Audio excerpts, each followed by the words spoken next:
Hello friends and YouTubers alike, and welcome to the SBOR Show Classics Pack 2. Yes, a collection of radio plays and audio oddities from the 2004-2005 era. Mainly for a show that didn't really last that long. Anyway, let's get you right into it.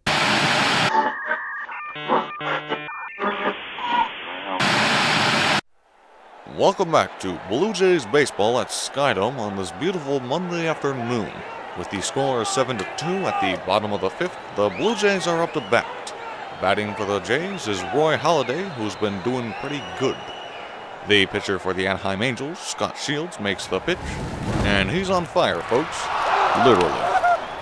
Jim, what are your thoughts on this? A player suddenly catching fire can easily be explained through spontaneous combustion, but I'm hoping for a more reliable explanation to write in. David. And writing in this explanation is, out from the sky come the four horsemen of the apocalypse.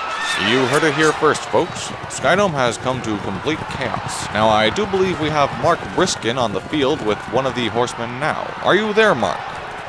Yes, David, I'm here with Pestilence, the second member of the Apocalypse, and the individual responsible for, you guessed it, the pestilence during this season. Now, Pestilence, what brought upon the end of the world as we know it today? Mankind has been deemed as unworthy by our overlord, just as those pissant oversized lizards were from your so-called prehistoric era. Mankind's history has not been one to be looked favorably upon. Terrorism, starving nations, Canadian Idol, it's all gone down to the pots. Now, Pestilence, what is the strategy for the horsemen at this point? Well, we are going to take it as it comes. I think we've gone in with a strong start. And basically, we'll be pulling together our strengths and hopes for the best. After all, there is no I in Apocalypse. Contrary to popular belief, it's a Y. Thank you, Pestilence, and best of luck in the future. Thank you. Well, it may still be too early to make any predictions, but from this standpoint, we can all safely assume that mankind is doomed. Back to you, David. Thank you, Mark. Here in the studio now, to my left, we have Albert McLean, the head of the Apocalyptic Activities Department at the University of Toronto. It's a pleasure to be here, David. And to my right is Reverend Patrick McGee. God save you, my son.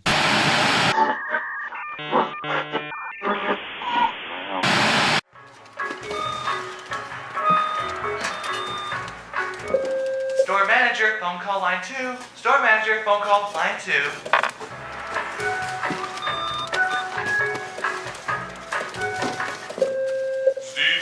Meat locker, Steve, meat locker.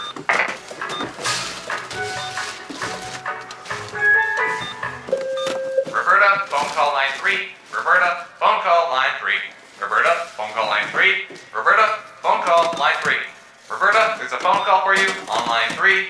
Roberta, phone call line 3. Roberta, phone call line 3. Roberta, phone call line 3. Roberta, phone call on line 3. Roberta, phone call for you on line 3. Roberta, phone call for you on line 3. Roberta, phone call for you on line 3. Roberta, phone call line 3. That's enough, put the phone down. Roberta, phone call line 3. I said now. Roberta, there's a phone call for you, line 3. Roberta, phone call for Roberta, phone call line 3. Roberta, phone call line 3.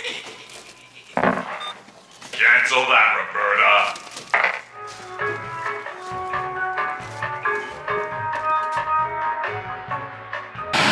Don't touch that browser. The SBOR show will be right back. Honey, here's your coffee. Thanks, dear. For the love of son of a monkey piece of... Jonathan, that's $5 for the swear jar. Can I write you a check? In today's digital world, you don't normally have cash on you. That's why you should go to swearjar.com. It's simple. Just subscribe online with your credit card and set the amount you'll be charged per naughty word. The next time you use profanity, just log it online and you'll have your accumulated amount returned to you at the end of the month with 7% interest. Swearjar.com. Cursing has never been more manageable. It's a nice place, a family kind of place. So where do you want to eat tonight, son? I want to eat at Burger Palooza. Are you sure about that, son? Sure as shrimp, Dad. Because every Friday at Burger Palooza is Big Kid Super Happy Value Meal Day. Uh-huh. We get a Big Kid Palooza burger, a medium-sized soft drink, and a choice between French fries and Australian beef jerky. Okay, let's go to Burger Palooza. Really?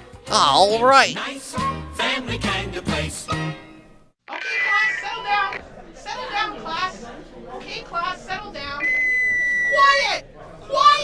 I don't think you can bring soup in here. I can do whatever I want. Is that chicken soup? Chicken soup! Chicken soup! Chicken soup! Nobody move.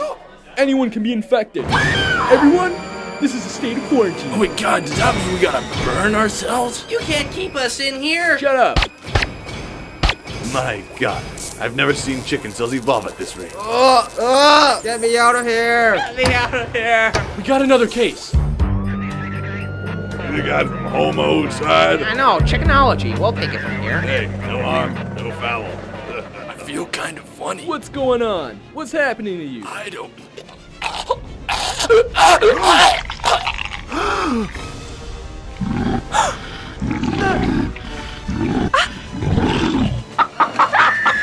Holy shit, he's been chickenized.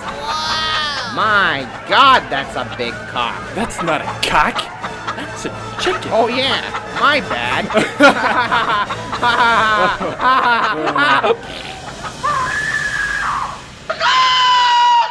It's the Slightly Bent on Radio Show. We have attitude.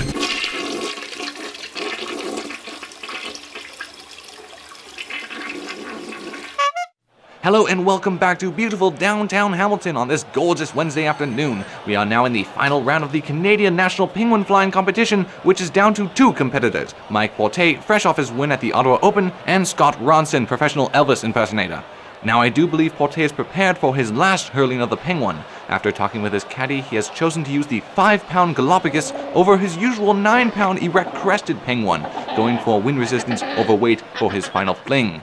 And the crowd is hushed. Porte reaches for the lever.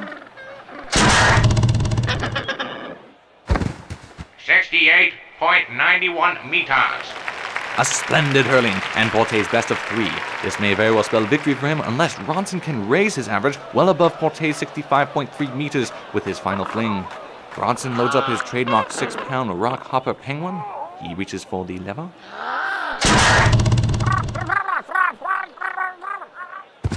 69.40 meters. By Jove, he's done it! 36-year-old Saskatchewan Elvis impersonator Scott Ronson has won the Canadian National Penguin Flying Competition with a 66.47 average. Well, with the scores in, it is time to head over to the women's finals of this most inhumane sporting venue. But first, a word from our sponsor.